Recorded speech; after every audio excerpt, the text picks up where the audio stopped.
Hello guys, most welcome. हम कर रहे हैं the sales of goods act 1930। ये है पार्ट नंबर 4। आज के इस पार्ट नंबर 4 के अंदर जो हम टॉपिक ले रहे हैं वो है ओनरशिप से रिलेटेड, डिलीवरी ऑफ गुड्स से रिलेटेड। और ये बहुत ही इंपॉर्टेंट टॉपिक है, बट इजीली समझ में आ जाता है ये। देखो क्या होता है, जब भी कोई सेलर गुड्स सेल करता है किसको, बायर को, ठीक है, तो वो सेल का एग्रीमेंट हो जाता है, कॉन्ट्रैक्ट हो जाता है, वो हमने पढ़ा अभी तक सब कुछ। बट उसमें ही क्या होता है कि गुड्स जो है उसका मालिकाना हक पहले तो किसके पास में होता है, सेलर के पास में। लेकिन बाद में क्या होता है, वो मालिकाना हक यानी कि वो जो ओनरशिप है वो बायर को ट्रांसफर हो जाती है। अब यही मुद्दा है।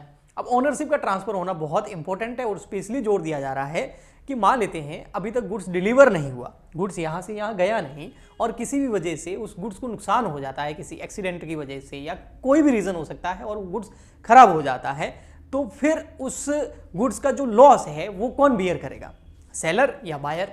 तो ये देखने के लिए कि कौन करेगा, तो इसमें मोस्ट इंपॉर्टेंट चीज होती है कि ऑनरशिप किसकी है उसके ऊपर। अगर ऑनरशिप सेलर की है तो अगर उस गुड्स डिस्ट्रॉय हो जाता है किसी वजह से तो सेलर उस लॉस को भरेगा। लेकिन अगर ऑनरशिप बायर को ट्रांसफर हो गई है तो उस गुड्स का जो लॉस है वो कौन बियर करेगा, बायर करेगा।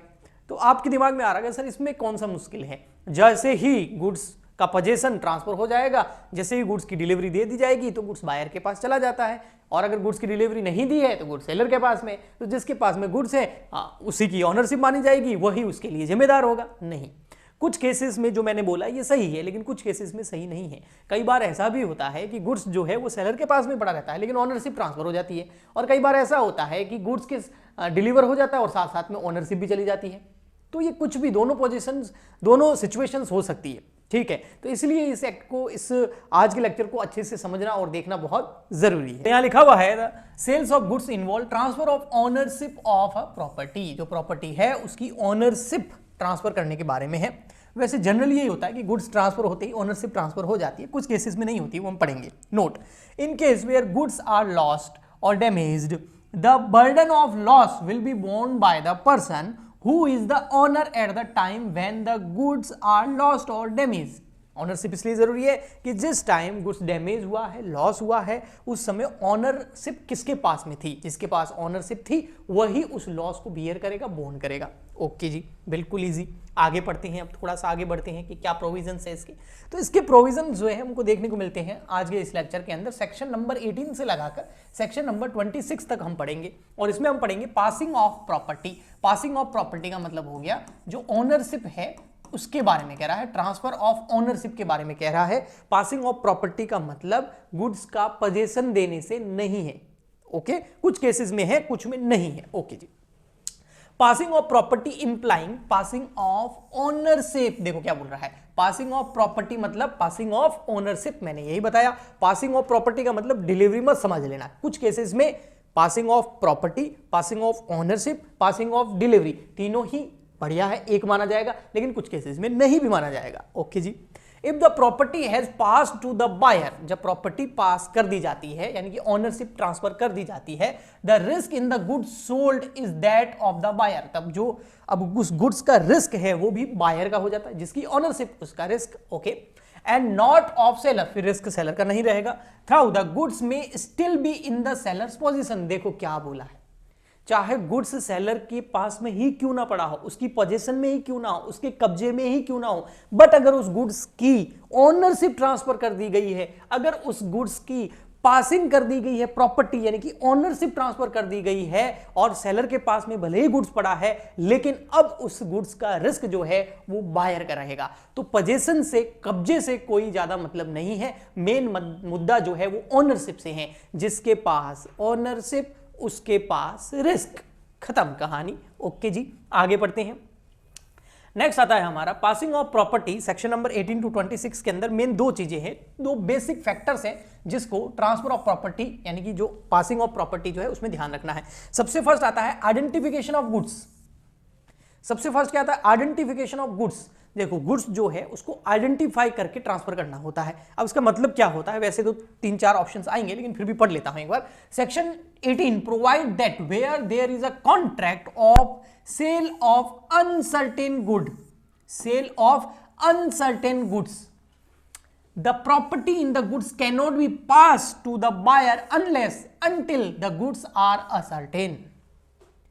जब तक गुड्स असर्टेन नहीं हो जाएगा तब तक ओनरशिप ट्रांसफर नहीं होगी, प्रॉपर्टी का पासिंग नहीं होगा, प्रॉपर्टी ट्रांसफर नहीं होगी। अब यहां पर दो चीजें हैं, इसने दो चीजें बोली, एक असर्टेन गुड्स, एक अनअसर्टेन गुड्स। वैसे तो आगे डिटेल में आने वाला है, फिर भी थोड़ा सा बता देता हूं। असर्टेन गुड्स का मतलब हो गया पूरा गुड्स जो है वो हमने तय कर लिया है कि ये वाला टेलीविजन, ये वाला लैपटॉप, इस मॉडल का ये वाला सामने पड़ा है, ये लेना है बायर को, ये ट्रांसफर करना है बायर को, गुड्स असर्टेन है। ये मोबाइल है, इस जो है मॉडल का है, इसमें ये फीचर्स है, ये सामने जो पड़ा है यही मुझे चाहिए, बायर बोल रहा है, तो ये असर्टेन हो गया गुड्स। अनअसर्टेन का मतलब ये हो गया कि अभी गुड्स की जो आपने क्वालिटीज बताई है, गुड्स की जो आपने फीचर्स बताया है, वैसा गुड्स अभी ढूंढ रहा है सेलर। जब उसको मिल जाएगा तब वो असर्टेन हो जाएगा और फिर वो बायर को ट्रांसफर किया जाएगा। तो असर्टेन मतलब जिसको चूज कर लिया गया है, यही है, फिक्स कर लिया गया है। अनअसर्टेन मतलब अभी उसकी फीचर्स वगैरह, स्पेसिफिकेशंस वगैरह तो पता है, लेकिन उसको अभी असर्टेन करना, फिक्स करना बाकी है। ओके जी, ठीक। नेक्स्ट आता है, अब इसमें होता क्या है, the buyer can get the ownership right on the goods only when the goods are specific and ascertain. देखो ये बोल रहा है कि ओनरशिप की बातें कर रहे हो ना, ओनरशिप ट्रांसफर तभी होगी जब गुड्स असर्टेन हो जाएगा, जब गुड्स फिक्स हो जाएगी कौन सा वाला गुड्स जो है वो सेलर से बायर की ओर ट्रांसफर करना है, उसकी ओनरशिप ट्रांसफर करनी है। जब वो असर्टेन हो जाएगा ओनरशिप ट्रांसफर हो जाएगी। ओके, ठीक। इंटेंशन ऑफ पार्टीज, इसके अलावा सेक्शन नंबर 19 बोलता है the property in goods is transfer to the buyer at such time as the party to the contract intended it to be transferred. और इसके अलावा एक चीज ये भी होती है कि पार्टीज का इंटेंशन क्या है। फॉर एग्जाम्पल के लिए यहां पर ये कैलकुलेटर है, ठीक है, जिस मॉडल का कैलकुलेटर है ये असर्टेन कर लिया, ठीक है, असर्टेन मतलब फिक्स कर लिया कि यही खरीदेगा कौन, बायर, और सेलर उसको ये ट्रांसफर करने वाला है, ठीक है। तो अब जैसे ही चूज हुआ, असर्टेन हो गया, अब इसकी ओनरशिप ट्रांसफर हो जाएगी। पहला तो ये था। सेकंड नंबर ये बोला कि इसके अलावा कुछ बातें बायर और सेलर के इंटेंड के ऊपर भी डिपेंड करती है, कॉन्ट्रैक्ट के ऊपर भी डिपेंड कर सकती है। ऐसा भी हो सकता है कि जो सेलर है वो तो गुड्स ट्रांसफर, ओनरशिप ट्रांसफर करने के लिए तैयार है कि ले जाओ भाई गुड्स, और ओनरशिप भी आपको ट्रांसफर हो जाएगी, लेकिन बायर बोल सकता है कि बाद में आके ले जाऊंगा। तो इस केस में ओनरशिप तो ट्रांसफर हो गई लेकिन पोजीशन बाद में मिलेगा, है ना। तो ऐसा इंटेंशन भी कुछ वो कॉन्ट्रैक्ट के ऊपर डिपेंड करता है, वो हो सकता है। चलिए आगे बढ़ते हैं। अब आता है यहां पर passing of property. Passing of property के अंदर मेन जो आपके पॉइंट्स है वो क्या है, सबसे फर्स्ट आता है कि ओनरशिप जो ट्रांसफर होगी वो कब होगी, जब स्पेसिफिक और असर्टेन गुड्स होगा तो हाथों हाथ ओनरशिप ट्रांसफर हो जाएगी, भले ही गुड्स ट्रांसफर हो या ना हो, ओनरशिप ट्रांसफर हो जाएगी। गुड्स भले ही सेलर के पास में पड़ा है लेकिन बायर को पता है कि असर्टेन हो गया है तो ओनरशिप ट्रांसफर हो जाएगी। सेकंड नंबर आता है पासिंग ऑफ अनसर्टेन गुड्स। इसका मतलब ये हो गया कि बहुत सारे कैलकुलेटर पड़े हैं, हमने उनको, जो बायर है अगर, हमने सेलर को बोल दिया कि भैया ये वाला फीचर्स वाला चाहिए, इसमें ये होना चाहिए, ये होना चाहिए, ये वाली चीज हमको चाहिए, हमने उसको स्पेसिफिकेशंस और उसको फीचर्स और उसके बारे में सब कुछ बता दिया, ये वाला चाहिए हमको, ये बायर ने बोल दिया। अब सेलर जब उसका गुड्स अपने गोडाउन में जाके असर्टेन कर लेगा और बायर को उसकी इंफॉर्मेशन भेज देगा कि भैया आपने जो बोला था ना, हाँ वो हमको मिल गया है, वैसा वो बिल्कुल मिल गया है, अब आप क्या करूं, भेजूं। वो अगर बायर ने बोला हाँ ठीक है, ओनरशिप ट्रांसफर हो गई, भले गुड्स ट्रांसफर नहीं हुआ। ओके जी, ठीक। Next, goods Saint on approval और सेल्स और रिटर्न बेसिस। इसका मतलब हो गया है कई बार लोग जो है गुड्स ले जाते हैं और बोलते हैं इसको यूज करेंगे, फिर पसंद आया तो लेंगे, नहीं तो वापस रिटर्न कर देंगे। तो इस केस के अंदर भी कुछ चीजें हैं जो हम आगे डिटेल में इसको पढ़ेंगे। नेक्स्ट आता है transfer of property in case of reservation of right of disposal. ये राइट टू डिस्पोजल बहुत इंपॉर्टेंट है, ये तो आजकल बहुत एग्जांपल, आप ही बहुत सारी ऑनलाइन चीजें मंगाते हैं, वहां पर राइट टू डिस्पोजल होता है, अमेजन के पास, फ्लिपकार्ट के पास में, इसको भी मैं डिटेल में पढ़ाऊंगा। तो चलिए आगे बढ़ते हैं, एक एक करके समझते हैं। तो अब ये जो अब फर्स्ट ले रहा हूं, देखो मैं ए पॉइंट ले रहा हूं, स्पेसिफिक और असर्टेन गुड्स। स्पेसिफिक और असर्टेन गुड्स क्या होता है, बायर सामने से ही चूज कर लेता, बाहर आया, सेलर को बोला वो वाला प्रोडक्ट दिखा, उसने देखा हाँ ठीक है यही चाहिए, यही चाहिए, असर्टेन हो गया। तो असर्टेन होते ही ट्रांसफर हो जाती है क्या, ओनरशिप। लेकिन इसके अंदर भी फिर 3 पॉइंट है। First, specific goods, specific goods in a deliverable state. एक तो होता है डिलीवरेबल स्टेट में ही है, जैसे ही पसंद किया, असर्टेन किया, सेलर ने वो हाथों हाथ आपको पकड़ा दिया, ये लो भाई साहब ले जाओ। नेक्स्ट आता है specific goods to be put into deliverable state. और एक में बायर बोल रहा है ये वाला गुड्स पसंद है, सेलर बोल रहा है ठीक है, अभी पसंद आ गया आपको, हमने कर लिया, लेकिन इसकी पैकिंग वैकिंग करनी पड़ेगी, थोड़ा टाइम लगेगा। जैसे पैकिंग वगैरह हो जाएगी हम आपको इन्फॉर्म कर देंगे। तो जब पैकिंग वगैरह सब हो जाएगी, वो डिलीवरेबल स्टेट में आ जाएगा, तब जैसे ही सेलर बायर को इन्फॉर्म करेगा ओनरशिप ट्रांसफर हो जाएगी। Next, specific goods in a delivery state when seller had to a certain price. ये थोड़ा सा एडवांस लेवल का है। इसमें क्या होता है कि थोड़ा टाइम लगता है, गुड्स कई बार पहले से ही डिलीवर हो जाता है लेकिन ओनरशिप डिलीवर नहीं होती। इसका मैं एक एग्जांपल अभी बताने वाला हूं। वैसे तीनों ही पॉइंट करने वाले हैं, लेकिन ये तीनों ही पॉइंट किसके हैं? ये तीनों ही पॉइंट असर्टेन गुड्स से हैं, और इस पे लगता है सेक्शन नंबर 19-19। ओके जी, फर्स्ट आ गया specific goods in the deliverable state. Specific goods है यानी कि असर्टेन हो गया। अब जैसे ये है सेलर और ये है बायर। बायर भाई साहब आए और बोले कि ये जो टेलीविजन पड़ा है ना, ये वाला टेलीविजन, हाँ ये चाहिए मुझे, कितने रुपए का है? तो सेलर ने बोला इतने रुपए का है। बायर ने बोला ये लो पेमेंट, या बाद में कर दूंगा, ऐसा भी हो सकता है। लेकिन ओनरशिप तो ट्रांसफर हो जाती है, वरना किस्तों में पेमेंट करे, ऐसा भी हो सकता है। लेकिन ओनरशिप क्या हो जाएगी? ट्रांसफर हो जाएगी। Good must be ready for delivery. बस गुड्स क्या होना चाहिए? डिलीवरी के लिए रेडी होना चाहिए। Property in the goods passes to the buyer when the contract is made. जिस समय वो कॉन्ट्रैक्ट बना, वो एग्रीमेंट हुआ, कौन सा? सेल्स का एग्रीमेंट, उसी समय वो असर्टेन गुड्स जो है अगर वो रेडी फॉर डिलीवरी है, आओ ले जाओ हाथों हाथ, तो उसी समय ओनरशिप ट्रांसफर हो जाएगी। अब समझना, ये बायर है, मैं बायर हूं, ये सेलर है, ठीक है। मैंने बोला ये वाला टीवी जो है ये मुझे खरीदना है। मैंने मान लेते हैं हाथों हाथ पेमेंट भी कर दिया, सेल्स पूरी हो गई और ये बिल्कुल डिलीवरेबल स्टेट में है। दुकानदार ने बोल दिया भाई सब ले जाओ, तो ओनरशिप ट्रांसफर हो गई है। अब अगर मैं ले जाता हूं तो भी ओनरशिप ट्रांसफर हो गई, और मैं बोलता हूं भाई साहब आप पहुंचा देना ना घर तक, तो अब मैं तो घर चला गया और इसने बोला भाई 2 घंटे बाद में पहुंचा दूंगा, अभी लड़का फ्री नहीं है। तो अब कहां पड़ा है गुड्स? उसके पास में। लेकिन ओनरशिप जो है वो प्रॉपर्टी की हाथों हाथ ट्रांसफर हो गई है उसी टाइम। अब अगर सेलर के पास में गुड्स पड़ा है और उस गुड्स में कोई भी रिस्क होता है तो उसकी जिम्मेदारी मेरी होगी, बायर की होगी, क्योंकि गुड्स जो है असर्टेन था, डिलीवरेबल स्टेज के अंदर था, तो ओनरशिप ट्रांसफर हो चुकी है। ओके जी। इट इज अ इमैटेरियल, ये बिल्कुल इमैटेरियल हो जाता है whether the time of payment of the price, कि प्राइस का पेमेंट कब करोगे, पहले करोगे बाद में करोगे। The time of delivery of the goods, delivery of goods अभी ले जा रहे हो, बाद में सेलर पहुंचा देगा, और बोथ या दोनों इज पोस्टपोन्डेड, वो भले ही बाद में देरी कर दी जाए, पेमेंट की देरी कर दी जाए, डिलीवरी की देरी कर दी जाए, डिलीवरी गुड्स रेडी है लेकिन बायर ले जाना नहीं चाहता, उसको सेलर बाद में पहुंचाएगा। इनसे कुछ मटेरियल नहीं है, इमैटेरियल है। प्रॉपर्टी की रिस्क अगर गुड्स रेडी है हाथों हाथ बायर को ट्रांसफर हो जाती है। ओके जी, ठीक। तो ये हो गया आपका व्हेन डिलीवरेबल स्टेट के अंदर गुड्स होता है तो उसके बाद ओनरशिप जो है वो हाथों हाथ ट्रांसफर हो जाती है। Specific goods to be put into deliverable state. अब ये क्या है, देखो ये है आपका एक्स और ये है वाई, मतलब ये हो गया आपका बायर, वो है क्या सेलर। बायर मैं बन जाता हूं। मैंने बोला भाई साहब एक्स जी मेरे को जो है ना ये वाला लैपटॉप चाहिए, असर्टेन कर लिया सबसे पहले तो मैंने, ये वाला लैपटॉप चाहिए, असर्टेन है बिल्कुल ये वाला ही चाहिए। अब एक्स बोलता है कि भाई साहब ये वाला चाहिए आपको, बिल्कुल ले जा सकते हो, लेकिन प्रॉब्लम एक है। एक्स बोल रहा है क्या प्रॉब्लम है?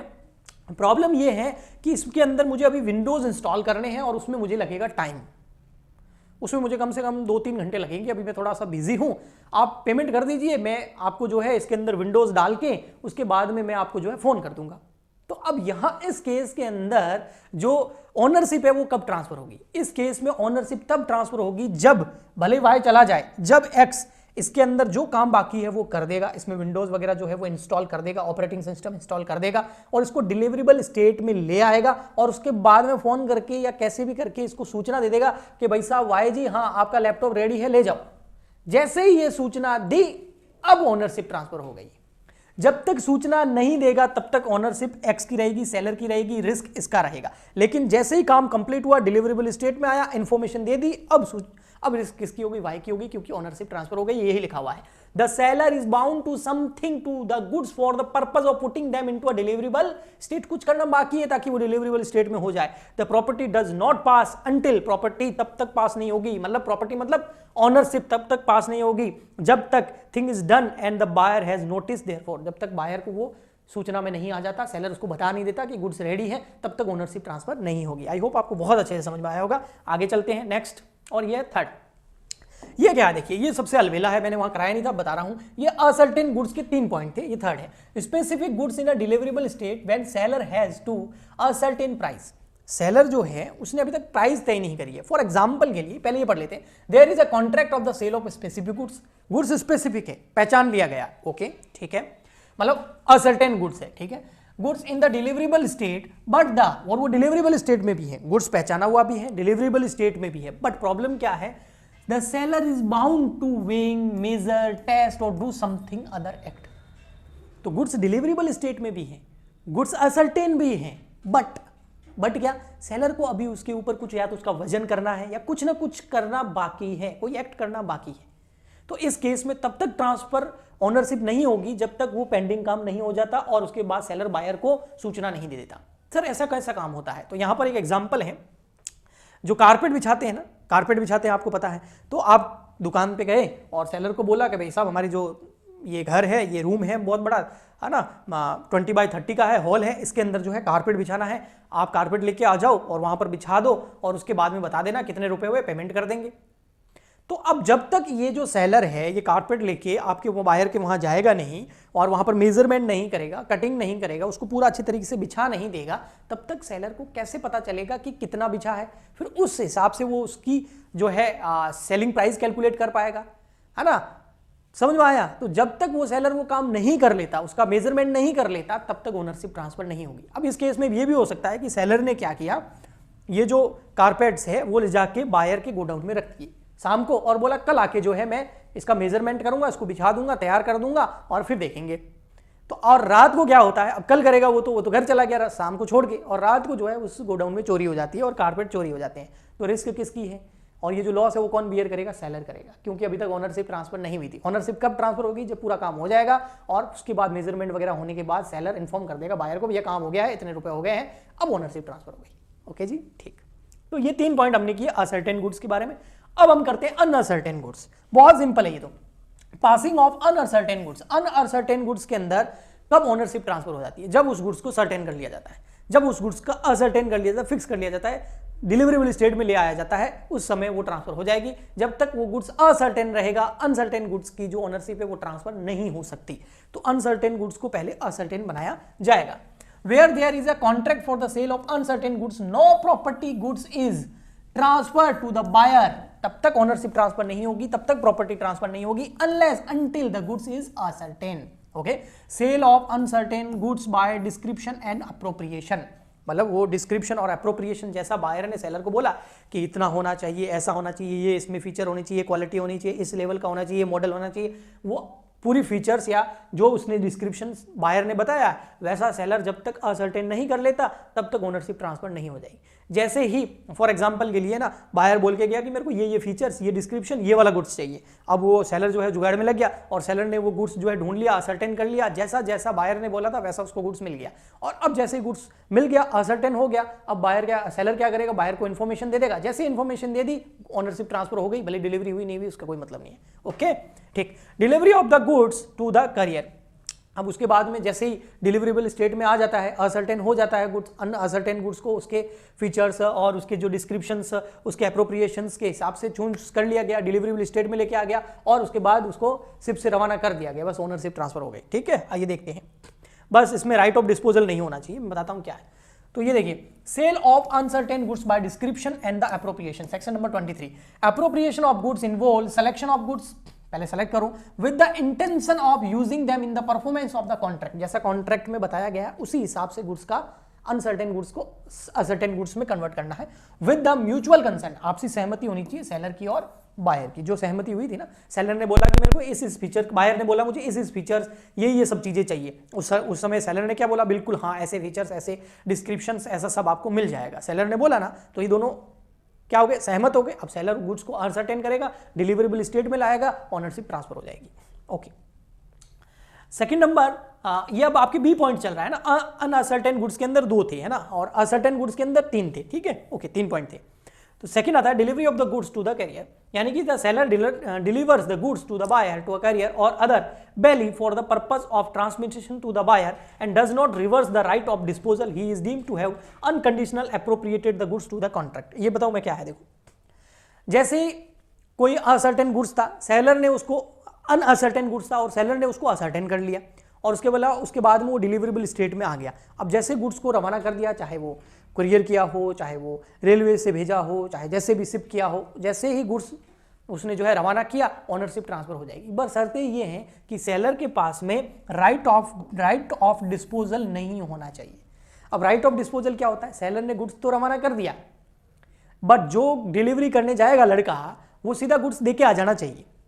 वहां जाके ये नहीं बोलना चाहिए कि इसके ऊपर साइन करो और या फिर जो है पेमेंट करो तभी गुड्स मिलेगा वरना नहीं दूंगा। डिलीवरी बॉय जो है ये नहीं बोलना चाहिए।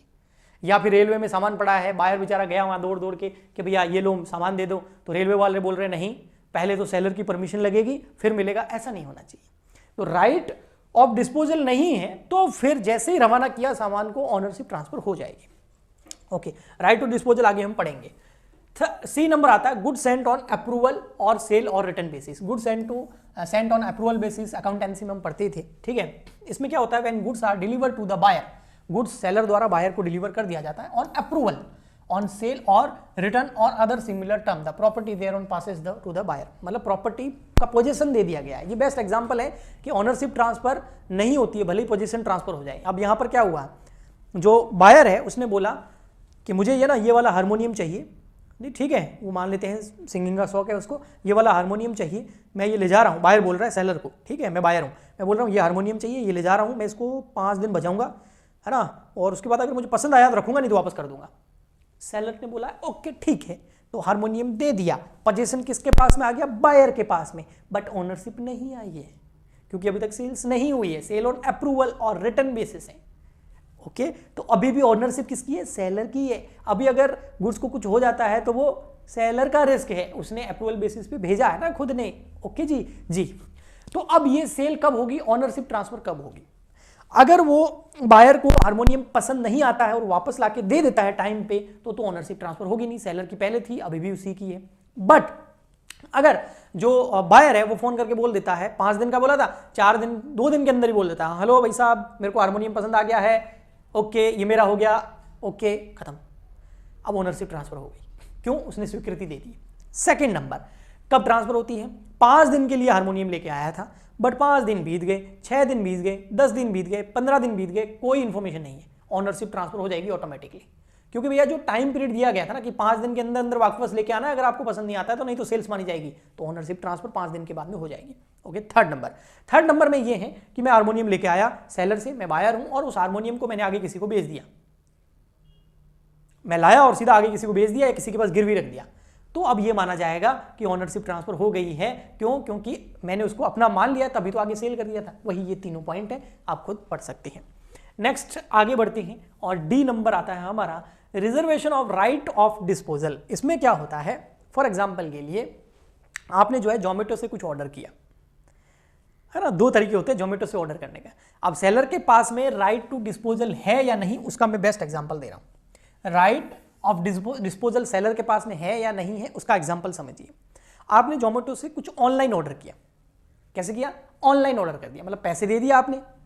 जैसे ही आपने किसी रेस्टोरेंट से कुछ ऑर्डर किया जोमेटो से, आपने पेमेंट कर दिया, अब थोड़ी देर में जोमेटो वाला जो है बाइक लेके आएगा आपके घर के बाहर में, आके हॉर्न बजाएगा, आपको कॉल करेगा, आप बाहर आओगे, आपको सामान दे देगा।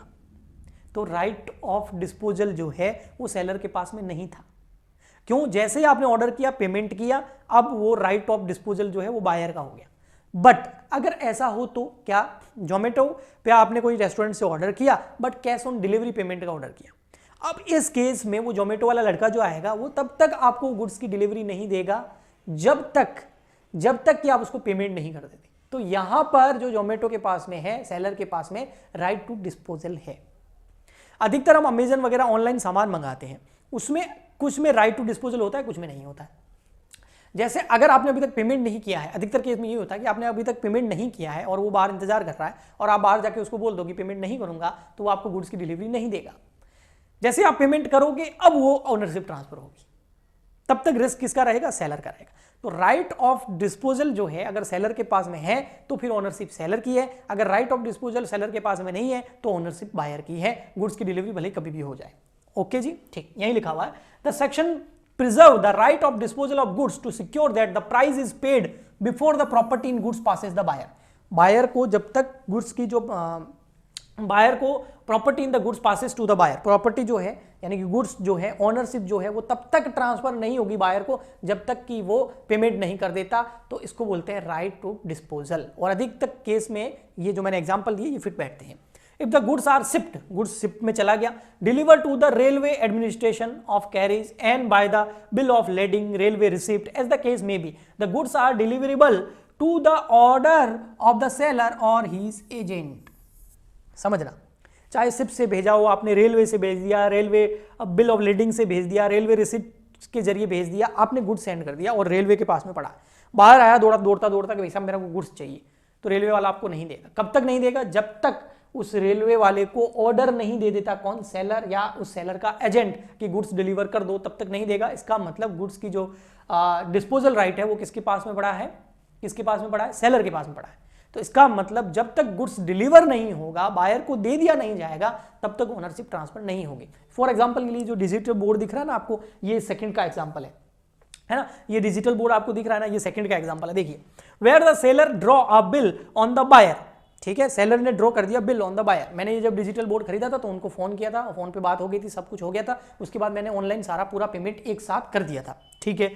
तो और उसके बाद मतलब सेल हो गई, मैंने पेमेंट कर दिया तो सेल हो गई, लेकिन ओनरशिप कब ट्रांसफर होगी देखना। Where the seller had draw a bill on the buyer of the price and send to him the bill of exchange together with the bill of lading और द रेलवे रिसिप्ट। अब क्या हुआ, वहां से goods को deliverable state के अंदर ला करके डिलीवर कर दिया गया, लेकिन डिस्पोजल राइट अभी भी सेलर के पास में था। जब वो वहां पर डिलीवर करने के लिए गाड़ी आई तो उसके साथ में बिल भी लगा हुआ था, रिसिप्ट की कॉपी भी थी, बिल ऑफ लेडिंग भी थी, और उसके ऊपर मुझे साइन करने, अगर मैं साइन नहीं करता तो वो मुझे ये डिजिटल बोर्ड डिलीवर नहीं करता। जैसे ही मैंने साइन किए, मुझे ये जो डिजिटल बोर्ड है ये मुझे डिलीवर हो गया, तो उसी समय मुझे ऑनरशिप ट्रांसफर हो गई।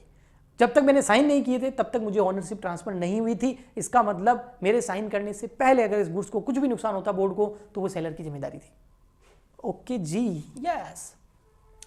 अगला आता है सेकंड नंबर। आप बोलोगे सर सेकंड नंबर कैसे, हमको समझ में नहीं आया सेकंड नंबर कैसे। देखो भाई, सेकंड नंबर ऐसे देखो, थोड़ा सा टाइम लगेगा लेकिन मैं आपको कंफ्यूज नहीं करूंगा। ये हो गए फर्स्ट, पासिंग ऑफ प्रॉपर्टी, इसमें 4 पॉइंट थे, ए बी सी डी, ये चारों पॉइंट हो गए हैं। अब पासिंग ऑफ प्रॉपर्टी समझ में आ गया। अब बी नंबर, सेकंड नंबर आता है रिस्क, कि रिस्क किसका रहेगा। भैया इतनी देर से हम यही पढ़ रहे हैं कि रिस्क किसका रहेगा, अभी भी आप यही पूछो कि रिस्क किसका रहेगा। भैया रिस्क उसका रहेगा जिसकी ओनरशिप है। मान लेते हैं आज के दिन अगर कोई गुड्स, ये मान लेते हैं डिजिटल बोर्ड किसी वजह से क्रैक हो जाता है, तो अब ऑनरशिप किसकी है? मेरी। तो रिस्क किसका? मेरा। लेकिन मुझे डिलीवर होने से पहले, साइन करने से पहले अगर इसको कुछ हो जाता तो ऑनरशिप किसकी थी? सेलर की। तो रिस्क किसका? उसका। तो जिसके नाम ओनरशिप, उसको ही रिस्क बियर करनी पड़ेगी गुड्स की। बिल्कुल सिंपल है। Section number 26, according to section 26 unless otherwise agreed, हाँ कोई और कंडीशन नहीं जोड़ दी गई है, सहमति नहीं बन गई है, तो उसके अलावा the goods remain at the seller's risk until the property there is transfer to the buyer. Seller के पास रिस्क, ऑनरशिप की रिस्क तब तक रहेगी जब तक कि प्रॉपर्टी का ऑनरशिप ट्रांसफर नहीं कर दिया जाता बायर को। But when the property there is transfer to the buyer, लेकिन जैसे ही प्रॉपर्टी मतलब डिलीवरी नहीं बोल रहा हूं, प्रॉपर्टी मतलब ओनरशिप जब तक ट्रांसफर कर दी जाती है जब बायर को, the goods are at the buyer risk, तब गुड्स बायर रिस्क पे आ जाता है। एक एग्जांपल मैंने पहले भी दिया था, फिर भी बता देता हूं। फॉर एग्जांपल के लिए, जैसे मैं सेलर हूं और मैंने किसी, मान लेते हैं एक है मुकेश को जो है मैंने जो है ये पेन जो है ये उसको, वो मेरे से खरीदने आया, उसको पसंद आ गया, मतलब असर्टेन गुड्स है, बिल्कुल डिलीवरेबल स्टेट के अंदर है। मैंने बोला भाई सब ले जा, उसने बोला नहीं बाद में आके ले जाऊंगा। तो डिलीवरेबल स्टेट के अंदर असर्टेन गुड्स है, अब वो उसने खुद ने बोला है कि बाद में आके ले जाऊंगा। अब अगर इस पेन को कुछ हो जाता है तो रिस्क किसकी है? उसकी है। समझ में आया? क्योंकि ऑनरशिप ट्रांसफर हो गई थी, भले गुड्स ट्रांसफर नहीं हुआ। ओके जी। Seller risk until the property passes to the buyer, seller के पास में रिस्क तभी रहती है जब तक कि प्रॉपर्टी मतलब पोजीशन नहीं, ओनरशिप ट्रांसफर नहीं हो जाती। और buyer the risk after the property passes from the seller, और बायर के पास में कब? जब सेलर से बायर के पास ओनरशिप ट्रांसफर हो गई, अब रिस्क बायर का रहेगा। ठीक है, तो ये हो गया हमारा आज का lecture, part number 4। Next lecture में हम और आगे बढ़ाएंगे इसको। आई होप आपको काफी अच्छे से समझ में आया होगा। प्लीज ज्यादा से ज्यादा लाइक करें, शेयर करें, सब्सक्राइब करें, कमेंट करें, कंजूसी ना करें। मिलते हैं नेक्स्ट लेक्चर में। आज के लिए इतना ही, तब तक के लिए goodbye and thank you.